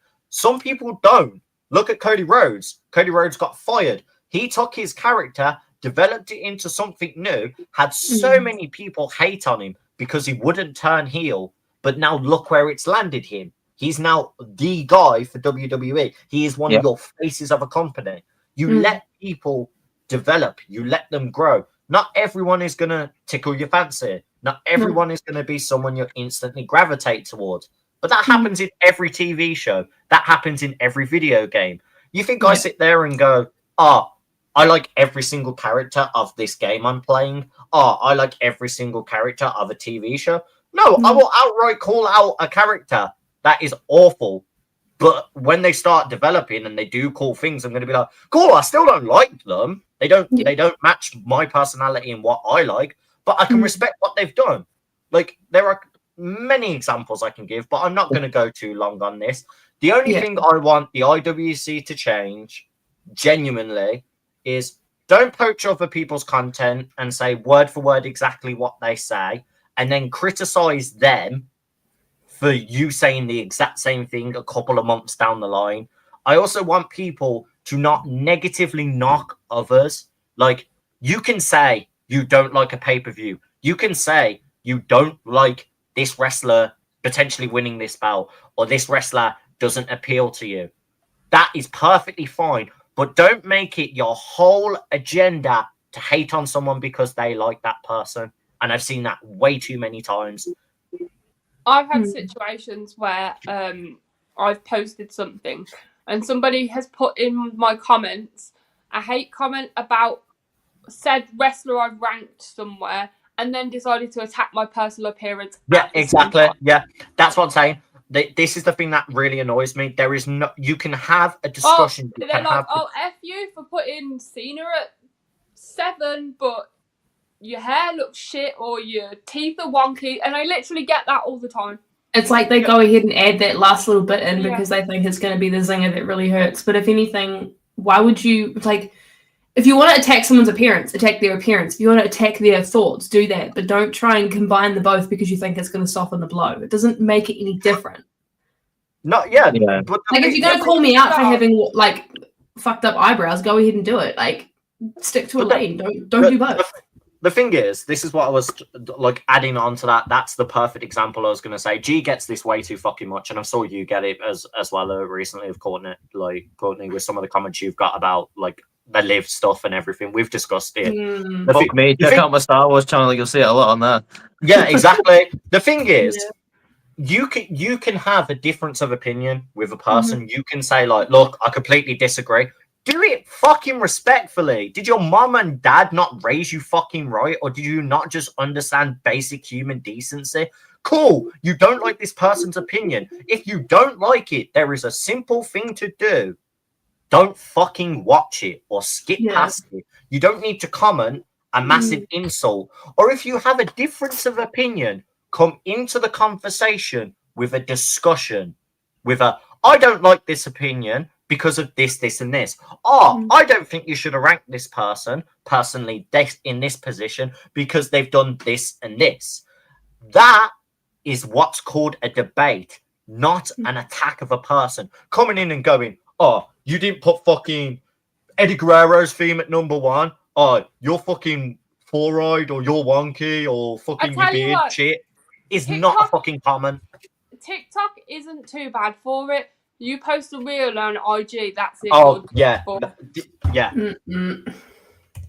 I just want to piggyback on that because my pet peeve is, I mean, there's little things that I would like to say, like, you know, when you see people like I don't know, like posting like, no offense, not very creative things on like TikTok, and like you don't get people like who make long extensive videos getting the love that they deserve. I can think of a lot of people who do that. That kind of gives me a pet peeve, but that's just the algorithm. I can't hate on that. But what I will say is what relates to what you guys have just said is I hate gatekeeping so much, man. I don't like the fact that for some reason, because you've been watching for something for so long, that you're not allowed to have an opinion on it. And a good example of that is I've been watching wrestling since 2006, which in retrospective isn't that long of a time, to be honest with you. I'm 30 years old next year. I ain't the type of person who've been watching it since I was 3 or 4. No, I watched it when I was like 10, 11. That's when I discovered it. However, what I will say is I went back and watched all the content from the 80s, the 90s, all the pay-per-views because I was invested in it. It's not about how long you've been watching something, because I would dare say I know more than the average wrestling fan. I would wager that. However, I don't look at someone who's been watching it for 6 months and go, you don't know who the Ultimate Warrior versus Hulk Hogan was at WrestleMania 6, you noob. Like, you know what I mean? I get that. I don't understand. Well, gee, you're a good example, right? You started watching it in 2018, right? 2018, yeah. Right. So, I mean, that's not a very long time, but the time that you've invested since you've started watching wrestling is impressive. And you've been able to establish a community. You've been able to establish a good knowledge of the business since the timeline that you've been watching it. And obviously you've probably gone back and watched other stuff that you've enjoyed as well, like earlier women's wrestling, etc. Yeah, there's nothing wrong with people being new fans of something. That's how you create new fans. I mean, I'm a part of the Star Wars community. The Star Wars community is the worst for it. You get people who go, oh, you never seen the original trilogy. It's like as if the first episode that you ever watched was episode 7, and you're like, yeah. So what? The first episode you probably watched was episode 2, Mister. I was born in 1999. What do you mean? Come on, you wasn't there for the original trilogy. Let's not pretend that you watched them first. I'm not, just because you haven't. It's annoying because similar to that, I've read a load of novels. I've watched all the films over and over again, the comics, everything. I've literally got Darth Maul there staring at me in a cardboard cutout, right? But that doesn't make you me, do. Yeah, you do. I remember. Yeah, you do. Yeah. but that doesn't make me any better of a person than you for starting watching something like later. Yeah. I'd welcome you to No. the community. Welcome. We can have a conversation. I would love to teach you something That's what I'm about what saying. we Yeah. watch. Yeah, and it's the same with wrestling. I don't get the gatekeeping, because how do you expect the business to continue into the future if we're not creating new fans? Is that Exactly. not the whole idea? Exactly. We're not I going to don't- be here forever, so we need to keep it going. Yeah. I don't think it's an issue of gatekeeping. I think like people in person gatekeeping is not as bad as what it used to be. I think it's just now more amplified because of social media. And social media is so much more accessible to the average person that it makes it so easy for them to be able to gatekeep in that way. And it's a lot more amplified on social media. This is not a new thing. Like, trust me, I know that. Don't worry. I was just saying, like, because, like you say, of social media, it's just more noticeable now. Yeah. But it's always been a thing in a lot of communities, and I've never understood it. It's like, yeah, I'm a part of this community now. Let's have a conversation. Don't like bludgeon someone because they started watching it 6 months ago or 60 years ago. It doesn't matter. I think it's also the fear of somebody who starts watching something later than you and shows an interest in it. Like, I think it's a lot of the fear of that wrestling fans who have been watching for a lot longer feel as though they're going to get overshadowed and like someone's going to have more knowledge than them if they've been watching for less time. But like, watching wrestling is not a competition. If anything, we should all just be enjoying it and having different opinions of it. I think a lot of people fall into the mindset of, oh, it's a competition. I need to be the best wrestling fan. I need to have the most knowledge about wrestling, blah, blah, blah. It doesn't get you any further in this life. Like, yes, you can show more of an interest in something than others, and you can go back and watch more and learn more, and that's fine.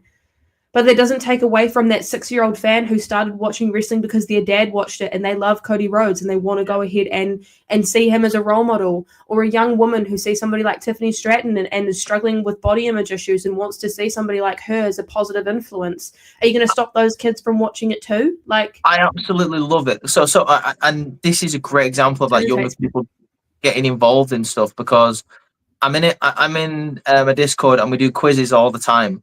And some people join the quiz and they're young, like they're 21. Like there's a kid there that's like 17, 18 who like does the quiz. And when they get it right, like an old question, you're like, yes, go on, dude. Like I'm buzzing that you know that. Like, well done. You've put the time into something that I love, and I love that you love it. Like, it's well done. Like you don't go, oh, I can't believe you got that wrong. If they got it wrong, it's like, well, they know it now because they've learned something. That's the whole point. Yeah. Well, we should be uplifting people, not downplaying people. So this is the perfect one for me as well, that I can say that. You know, the fact of I see young ass kids walk into my dojo to come training, and we have such a diverse age group. We've got like mid-20s, like 13, 14-year-olds, like 30-year-olds, close to 40 as well. We're all training. There's all different aspects of people wanting to give wrestling a go for whatever reasons they have. Do you know how cool it is to have a kid just walk up to you, feel comfortable to ask you about wrestling and be like, oh, did you watch Raw, or did you see this really cool thing? Oh, I used to know more about like Cena, and they would say older Cena matches. And then I'm just like having this conversation with like a 13, 14-year-old kid. And it's so uplifting because, like, me being a dad as well, like, having Alice come and ask me, like, wrestling questions. And she's like, did Finn Balor always do, like, the demon stuff? Or, like, we get really fun ones. Like, she was watching a YouTube video of guessing wrestlers. And there were older wrestlers, like, genuinely older wrestlers. And there were photos of them. And she was just picking wrestlers. And she was getting some right. And me and G were popping at the fact she guessed Gangrel right. She saw Christian and she guessed Christian right. And then she was like, oh, Christian's cute. And we were just laughing. We were just laughing at the fact that she's gone like, we were just like, wow. If she was to meet Christian nowadays, she wouldn't like the gimmick. Also, she's very, very, very upset that Cody Rhodes lost. Yeah. But I'm sorry about that, Alice. But this is what I'm saying. The fact of, like, we shouldn't be gatekeeping because it lights up a room when a kid talks about your interest, and you can have that, like, very raw emotion, because kids don't have that filter. They don't have that worry of, oh, I'm going to be judged for what I say about wrestling. And you have that approach of like, it feels like you're big kid coming out, because you can be like, I can add to this, I can give them more info, I can give them really cool little things to go and watch. Look at this. Look at this comparison, right? We're kids in some of these conversations. I just mentioned Matt before. Right? The podcast that I'm going to be on tomorrow. He's in his 40s. I'm a kid to him. Like he was watching wrestling when like WrestleMania 4 and 5 was around. Okay, my first WrestleMania was WrestleMania 22. I am a child to him. So when he turns around and says, I love talking to people like you that your age that actually can have a decent conversation about wrestling, that's a compliment. Yeah. And like you should be passing it down to people that's younger than you. That's how this wrestling thing works. You think wrestling started in 1999 when you were born? No. It was going way before you were here, and it's going to be going along before after you've gone. And just pass on. Every different generation, 80s, 90s, 2000s, they're all watched a different generation growing up. So, okay, yeah, for my dad to go, yeah, the Attitude Era was the best, but I think the new generation's the best because that's what I grew up watching when I eventually found it. Well, that's the most of what you've seen. Yeah, exactly. Yeah. Everyone has their golden era of wrestling as well, though. And like kids these days will say the newest generation, like, the Netflix era, they're going to be like, the Netflix era was the best because that's what they grew up on. Like, that's what they grew up on. It's going to be crazy for us in like 10, 12 years time, where it's like whatever goes on next, wherever they move to, or what other streaming platform, or if they stay on Netflix, we're going to be like, damn, yeah, the Netflix era lasted a long time. And there's going to be kids that grow up on it where this WrestleMania that's just gone was their first WrestleMania. And we just have to appreciate the fact of we're gaining fans. Like, don't stop fans. Just let them happen naturally. Yeah. As I say, I think it's just the fear of a lot of people feeling as though new fans are going to upstage people based on, their knowledge of the business and needing to learn stuff and everything. And at the end of the day, like, I understand that is a concern. I don't think it's a genuine concern to have. I feel as though we should really be imploring more people to be fans of something, and we're wanting to gain more fans and grow the business rather than gatekeeping it to just the people that are in it now. It doesn't make sense to me. Like, we should really be wanting to uplift the business and grow it. I agree. And G. Ross, our friend Courtney, she started watching in around the same time as you, G, like 2018, 2019. Yeah. I think her first Mania was like your year as well, right? Like the same. I think so, yeah. Yeah. So like, and she's a massive fan now, to the point where she talked about Saraya. She's met her, like she buys her books. She wants to go and get things signed. But like, do you know? But like, I think that's amazing. Like you've got a new fan there for life, probably. Yeah, that's awesome. I think it just goes to show that you can gain an interest and have a hobby in something at any age and any stage of your life. Yeah. Yes. There's nothing to say that you have to be a fan of wrestling from the age of 5 to be considered a true wrestling fan. We should never be putting those parameters on a fandom or of an interest or of a TV show or anything. You can become a fan of something at the age of 40 and you still consider yourself a fan of it. We should never, ever, ever be making people feel like they cannot be a part of a community or they cannot be a part of enjoying something because they haven't been in it as a 20-year veteran. It's not okay. Like, people get into different things. People get into different things at different ages and different stages of their lives. We should just be appreciative of the fact that the business is growing. We shouldn't be hating on people because they only started watching like last week. This is how long wrestling's been going on for, dude. Right. So obviously I started out like 10 years old, 11 years old, right? At the time, my great nana, who was 98, found out that I was into wrestling. She used to go and watch wrestling in like the bingo halls and all that when Big Daddy and Giant Haystack was about in the 50s and the 60s. Yeah, my granddad as well used to watch Giant Haystacks and that. I was gonna say my nan and that like literally would tell me they would go and see the shows and stuff like that, and like Big Daddy, Giant Haystacks, everything like that as well. Yeah, like it's one of the things like that's so surreal is like it feels timeless with wrestling. Like someone has a wrestling story everywhere, and it's just really cool. But yeah, like I think we've covered a lot of the basis on that, like of Yeah. the I general like the conversation that we just had. yeah, no, like I think that's a very good one that we've all like. It shows like the level of our podcast as well that we can all came to the same agreement that we have the same viewpoint on gatekeeping and people being so negative and not really doing a discussion is crazy for us because like and hopefully someone who's listening to this or is going to be listening to the future hears it and maybe as a second thought just before they're about to type that nasty comment, like maybe maybe they got into this for the same reason I got into it, because I love this thing that we all love. Like, just chill. It's an opinion. Don't take yourself too seriously, honestly. If you're at a stage where you're taking yourself too seriously that you want to go ahead and say those kind of things about people, it says less about the person who's enjoying the product and it says more about you who's about to write that comment, At the end of the day, it's just men wrestling in tights and lycra. It's honestly not that deep. It's really not that deep. It's not that deep, bro. Not that deep. But yeah, it's really not. Unless you say something bad about CM Punk, then it's deep. I've got. You've just undone everything we've been saying for the last 20 minutes. Sorry. I think to finish up, Ross has got a couple of questions. Yeah, I was going to say. My dad sent in. I can rapid fire some of the Discord ones and your dad's one as well. Yeah, let's go. Let's just rapid fire. There's one comedic one I have to get out of the way very quickly. How does G feel putting Seth's theme above CM Punk in her most recent TikTok? Oh my god! Just don't even go there, right? So I did a blind ranking. And I put Seth at 1 and CM Punk come out last. Yeah, that's what happens when you do blind rankings. You don't know what's coming next. I was so sad. My reaction was like, that's so funny. So part wrestling, part non-wrestling. What's a favorite film of all time that you go to? And what is a favorite match of all time that you go back and watch? A favorite film? Yeah, so what's a favorite film for you guys that you go watch? Like, if there's one you could go and watch, like, as your favorite, like, you go and every time you watch it, you still enjoy watching it, what's that? And what's a favorite match that you go back and watch? Rush Hour. I think I've already said this to you, it's Hot Fuzz.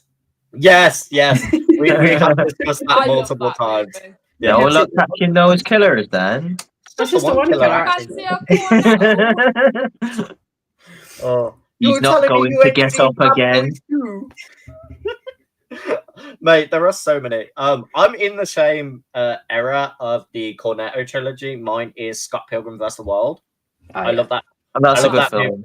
I love that movie to bits. Cars is valid though. Like Cars is good. Yeah, Cars is valid. Yeah. Should we start a Cars podcast together? Yeah, let's go. Let's go. We sure like to do that. Like that AI animated thing where we animate each other as cars. We just come painted as our favorite one. Like you could be Lightning McQueen, I could be Maida. Like it's. Oh, I'll be the freaking. I'll be the Italian tire one. Can I be the tractor that made it tips over? Yes. Yeah. Oh, okay.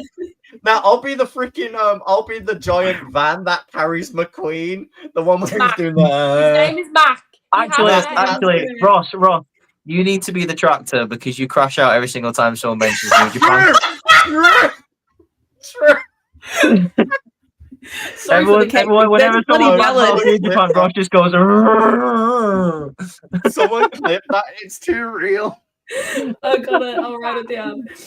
So next one. By the way, Rush Hour 2 is mine. By the way, my favorite.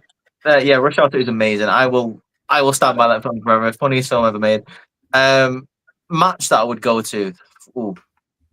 I'm going to say that everyone says TLC 2 at WrestleMania 17, but I personally thought the Triangle Ladder match at WrestleMania 2000 was better. So that's mine. I'm gonna go for Mania 35 main event. That's fair. Becky 2 bouts. I would say that, but I'm gonna go for Becky and Bianca from WrestleMania 38. Nice. 38. Nice. Is that when Becky returned? No, that was SummerSlam when it Ignore Me. Yeah, no, that's where Bianca beat Becky for the belt. Yeah. After that whole 26-second burial. Will Ospreay versus Zack Sabre Jr.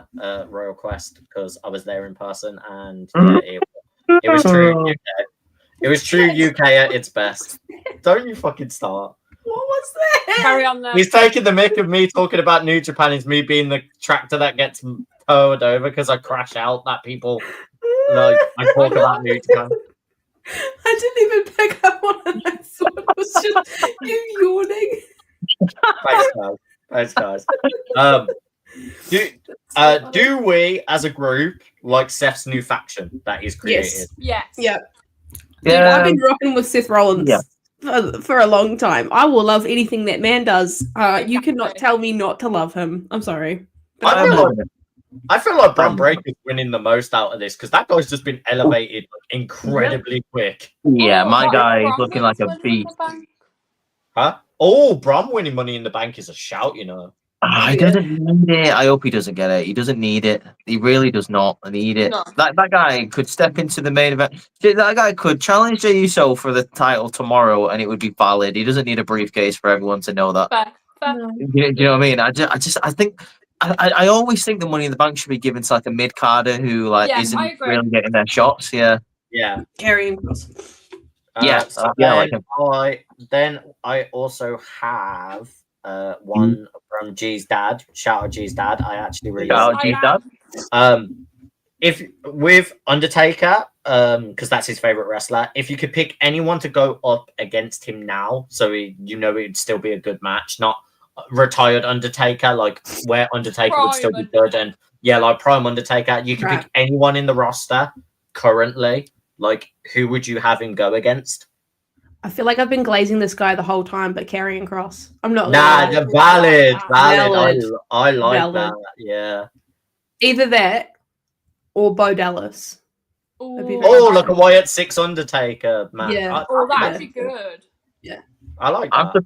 I'm surprised, Cooks. I'm about to say, boy, I would love to see a prime Undertaker versus Seth Rollins. Yeah. I wasn't thinking about my king because a lot of people say I glaze the man too much. So I wanted to just give it a break for a little bit. So I can't. But you're not wrong for that. Yeah. We already have Undertaker versus CM Punk. I know. I She just wants it again. She just wants it again. Honestly, I was going to say AJ Styles, and I was like, technically we already had that, but I wouldn't mind seeing it normally. I wouldn't mean signing it like normally in the ring, I'm gonna go Demon Finn Balor versus Undertaker. I was gonna say Demon Finn. I was thinking that. I think the Dead Man versus the Demon, and it'd be like prime Dead Man. I think would be sick. Can I give you guys an intergender match that I think would be sick? Oh yeah, go for it. Cool. Undertaker versus Rhea Ripley. Yeah.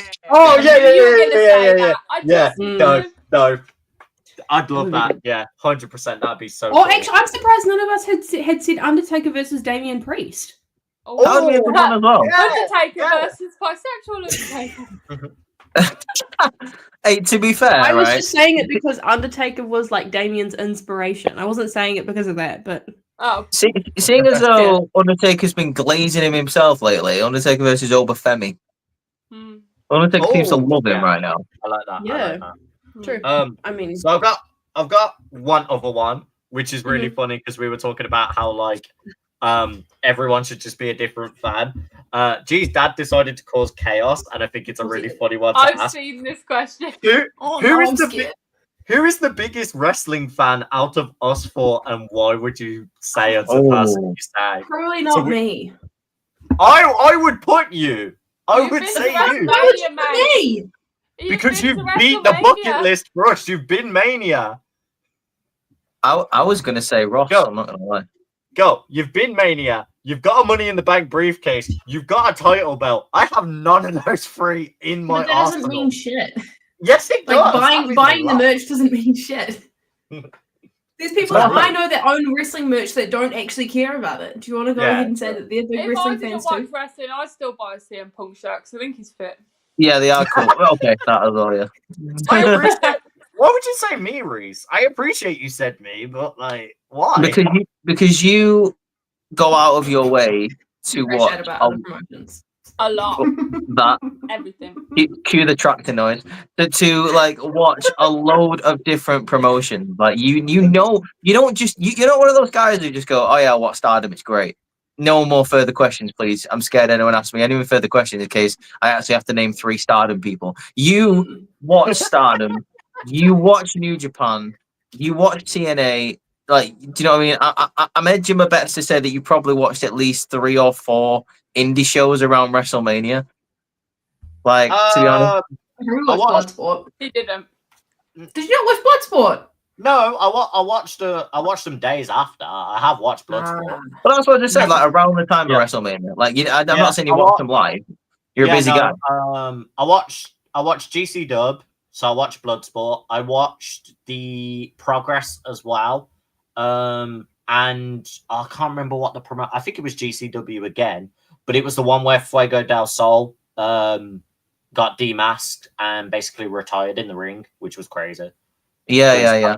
I love Fuego. But yeah, I watched a lot of that. Mainly because some of my boys were on the indie shows as well, like Man Like Derice and stuff like that. And I watch indie shows anyway. I mean, I go to my dojo's indie shows and I'll try and still watch Rev Pro and Progress anyway. What are you shaking your head like that for, G? What you gotta say? Come on. Yeah. I'm just waiting for Reese to carry on. I have a comment, but I'm waiting for the right moment to put the comment in. Do it now. I was gonna say, well, that was pretty much my point, really. I was just gonna say, like, I think to be the biggest wrestling fan, I suppose, like you put in the time, like you watch a lot of wrestling, so fair play to you. He watches a lot of wrestling. He takes it in. It's his tism that does that. Well, yeah. Yo. Where's the fucking lie, though? That is not even wrong. I have, like, my 2 hyper focuses. Fucking wrestling and D&D. That is it. My tism is consumed by those. Same. I'm not gonna lie to you. My specialist subject is Seth Rollins, The Shield, and Becky Lynch. Anything else, I don't know the answer to it. A close third and fourth is like anime and fucking one specific video game, which is Monster Hunter. Other than that, I'm fucked. Star Wars and wrestling. Mine's how fast can I get into bed after work? True. You'd be breaking records for that one. If sleeping was an Olympic sport, she'd be a multi-time gold medalist. You'd be Michael Phelps. She'd be a Grand Slam champion. She really would. As soon as this podcast ends, like he goes like, "All right, bye, see you later, guys," and then Jesus goes, "Right, I'm going bye." Jump into bed. I mean, I don't blame her. I want to jump into bed too, but I can't because it's like 8:40 a.m. and apparently it's a daytime. I got stuff to do. That's a terrible excuse. Terrible excuse. Here. Okay, so I have one last one to finish on. Well, 2 actually. So, what's everyone's current dream match? And then specifically for Courtney, who were your favorite people you got to meet at Mania? Like wrestler, non-wrestler, people you got to speak to and interview. Okay. I have to ask you a question, actually. Did you actually meet Wheezy? Did you find her? No, because I didn't go to WrestleCon. Oh, okay. Was that something that was put out into the Ethernet that I never got to see? No, I just meant to ask you, and it just popped into my head because you mentioned it. Yeah. I didn't go to WrestleCon because I think that happened a couple of days before I got there. So. Oh, okay. Oh, what a terrible wrestling fan! Do you even like wrestling? Jeez. Not really. No. I've got all this junk in this room here. I need to get rid of it somehow. If you guys want any, let me know. It's just flooring this one. You can have the 35 poster. It's somewhere on the wall. What a paper fan! This side or this side? I will never know. We'll never know. We're never gonna know. I'm just thinking of dream match. Because I already had mine, but it kind of didn't really exceed my expectations. But anyway, no, it really didn't. Wasn't their fault as well, by the way. No. Reese, do you want to go first while I think of one? I think it's one that's been circled around quite a lot. I would love to see prime Shawn Michaels versus probably 2016 AJ Styles. Nice. Yeah, I mean, come on. Like 2009 Shawn Michaels versus 2016 AJ Styles. Take my money. True. I see that. Love it. What are you going to say, Ross? Fucking Shibata versus Ishii in a death match or something? No. With Tanahashi as a special guest referee. Bro, I would never put Shibata in a death match because he nearly already died wrestling in the ring. I ain't putting him through that's just him working, everyone. It's a work, brother. No, bro, no. It was a work. Interesting. Have you got one though, Ross? Yeah, go on. Yeah, I do. I'm a big stan of Demon Finn Balor. I'd really genuinely love to see Pete Dunne versus Demon Finn Balor. I'd love to see like both some of the strongest hitting of the British like NXT UK scene out of those two and go like a long good feud between them and have like a really cool match. That's a tasty match. I'd like to see that as well. Any particular kind of like match type, or like what would you have it held anywhere, or? I mean, like I'd love to see it like ghost like either like it's a really old school NXT one that they used to do, but you know the battle pit they used to have where it was like the mats at the top of a cage and then you have a cage. Matt Riddle and Seth Rollins had the last one of each. Yeah. Pay-per-view. I'd love it to be that type of match. That'd be nice. But yeah, just in general, I mean, I know another one like tag match wise, still involves Pete Dunne. I'd love to see a reunion of Mustache Mountain. Shut up. I'd love to see Mustache Mountain versus Motor City Machine Guns. Oh, that's a nice one. That sounds good. Those are my big dream ones, but we know probably might never see them happen. That's the one, Paul. A fucking fight pit match. Thank you. Yeah, thank you, Paul. My name. Yeah, I couldn't remember what it was called. I've got go on, Jay. Oh, go on. I'll let Jay go first. Yeah, I was gonna say, go on, Jay. Snake Court said she had a couple. You said we only asked for one. Shut up. I've only got one anyway. I want to see Paige versus Rhea Ripley. Valid. Okay. Love it. Fair. Right. I hope Paige is wearing like some like just pads or like bulletproof vests or something, anything to protect her. Yeah. Gonna run through her. This is true. Bron and Jacob. Yes. Yeah. Oh, okay, yeah. I know we've been teased that. I want to see that. I want to We see. nearly saw that in the Rumble. That I was so ready for it. I want to see Jordan Grace take on Bianca. Oh yeah, I'd love that. Oh yeah. And I want to see Rhea and Tiffany. I thought like that would be good. Yeah. And it would have a much better build, I think. Something tells me it would just be built better, but that's fine. Yeah, no, I like that. No, I definitely like those. Yeah. Well, I might see Naomi, Tiffany, and Ellie. You mentioned that. I feel like that'd be a good match. Them two are really athletic. Yeah. I feel like we are going to get the match eventually between Naomi and Bianca. And I'm here for it. I hope so.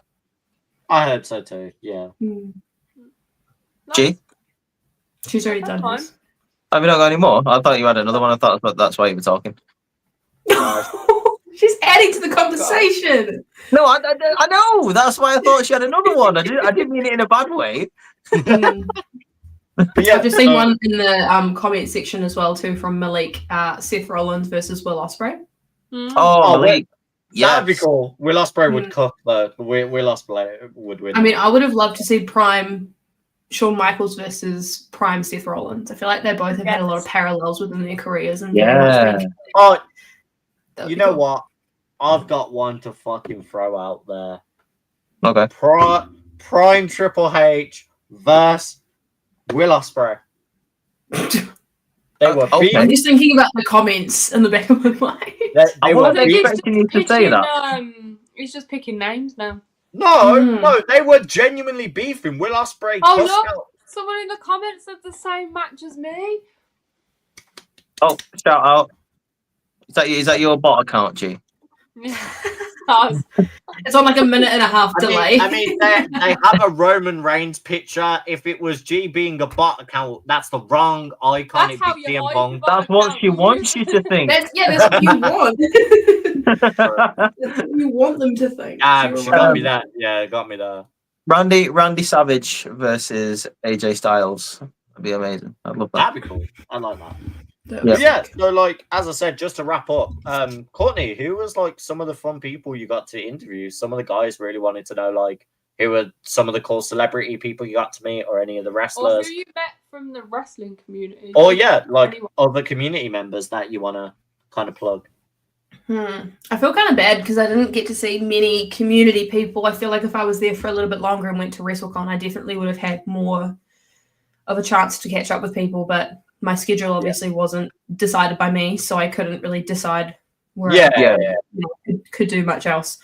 In terms of people that I met, I really enjoyed talking with Chris Van Vliet, and I do have a short clip coming out with him in the next couple of days. Yeah. I don't know, he just has a really good mind for wrestling, and just outside of being able to talk with him on camera, just like in general, just being able to have a conversation with him was like really cool. Because I love his podcast, and he inspires me in terms of like content and what I want to do moving forward. So that's quite cool. I also really loved catching up with Chelsea Green as well too. That was cool. She's an absolute gem. Don't ask me about last week because I'm still quite hurt about it, and I don't like being labelled as the reason as to why she lost the title. Courtney Lee Oswald, man, forever. Yeah, true. And probably like outside of the wrestling community, probably Israel Adesanya. I got to meet him when I was over there as well. He's like a New Zealand UFC / MMA fighter. So dope. Yeah. He was really cool, and like I took a photo with him on day one just because he was like in the row walking past me, and so I like quickly snapped a picture with him. And then when we were in like our hospitality area beforehand, like the group chat that we had, the person, her name's Haley, she's from Netflix PR, she was like messaging, and she's like, hey guys, just letting you know when you get back, Israel's like asked for somewhere to sit because we already had a booth because we got there really early. She's like, Israel's asked to sit down with us, and I said yeah. And I looked at the message, I'm like, who the fuck is Israel? Because I don't know him as Israel, and I'm just Izzy. I'm like, who the fuck is that? And then like he just was in our booth with us, and he just like was with his manager and stuff, and sat down and spoke to us for a little bit. So that was quite cool. He's enormous, I'm like dude. besties with him now because obviously we're both from New Zealand. So when he realised that people are still like over there and they came over to the States, he thought that was quite cool. So yeah. For sure. But no, he's a real cool guy. So yeah, I was he's gonna say that's he's a massive guy. Yeah, he is. He's like one of my all-time favorite fighters. So like as soon as you said like, oh, I saw Izzy, I was like, nah, that's like insane for you to have like ticked on a bucket list. You know, when you first said that, I thought you meant like the Bailey fan. I was like, what? Yeah. Yeah. I know the one you mean. Yeah. I was like when we were sitting on day 2, I just like looked to my right down to the rest of the aisle, and like fucking Flavor Flav's just sitting there. I saw someone on the camera would like when the camera was panning, literally someone behind Flavor Flav was going Flavor Flav. No, but it was funny because he was wearing the big like necklace with the watch on it. I was like, you should have been here on day 1 when it was bloody Tiffy time. That would have been better. Yeah, that would have been Tiffy time clock. But he's a day late. For real. It's fine. He was just doing it for Cena, saying my time is now, and he was like, there you go, that's the time, Cena, you can see it. Or he comes out and helps out Cody Rhodes because Travis Scott came out and helps him. Jumps the barricade. Love it. Oh, that's so funny. But yeah, no, it was a great experience. Oh, heck yeah, man. I just wanted to say like massive shout out to everyone that asked the questions. Like this has been really, really fun. Nice trip down memory lane. You guys getting to know some ins and outs as us as a podcast and some really cool stuff, man. Like it's been really fun. I've really enjoyed this episode. It's been great. It's been good. Yeah, we need to do I think we should do these like every few podcasts. Maybe like twice a year, like once. Once after like near Survivor Series time or something. Yeah, definitely. Yeah. What, really April now, so if, it's May now. What the fuck? Yeah, it's May 1st. Maybe like end of October, beginning of November. That's like 6 months. Every 6 months. Yeah. Yeah, that's insane. What the heck? How was it already May already? Yeah, we be flying through the months. It's gonna be May. That's insane. May. Reese, do you want to do what you do best and wrap the podcast up in a nice wee bow? Of course I can. Guys, thanks so much for sending in the questions. We've had a great Q&A Thursday/Friday. A shout out to Cook because she's on the other side of the world, as you might, you should know by now. You're sending in the questions, you should know. Make sure you like the video, subscribe to the channel, hit the bell so you never miss a video. If you're a first-time viewer, you can also go follow us on our individual channels, on TikTok, on Instagram, X, etc. Go follow Outcast OC on the similar platforms. If you want to send any more questions, obviously we'll store them, we'll use them for the next Q&A, or if we get enough of them, we might just do another episode a little bit sooner. Guys, go check out a couple of the really cool pay-per-views that are on over the past couple of months, man. Like we were just talking about the independent shows over WrestleMania. Go watch them. TNA just had an absolutely amazing pay-per-view. Go check out that. Raw, SmackDown, you know where it be, is on Friday. yeah, make sure you check out me Beyond the Mat tomorrow at 9 a.m. US and 1 p.m. UK time on a Huge Pop Wrestling podcast. That's going to be a good little conversation. I'll catch you there. But for now, guys, I hope you have an absolutely amazing rest of your week. Peace out. Deuces. Deuces. Deuces.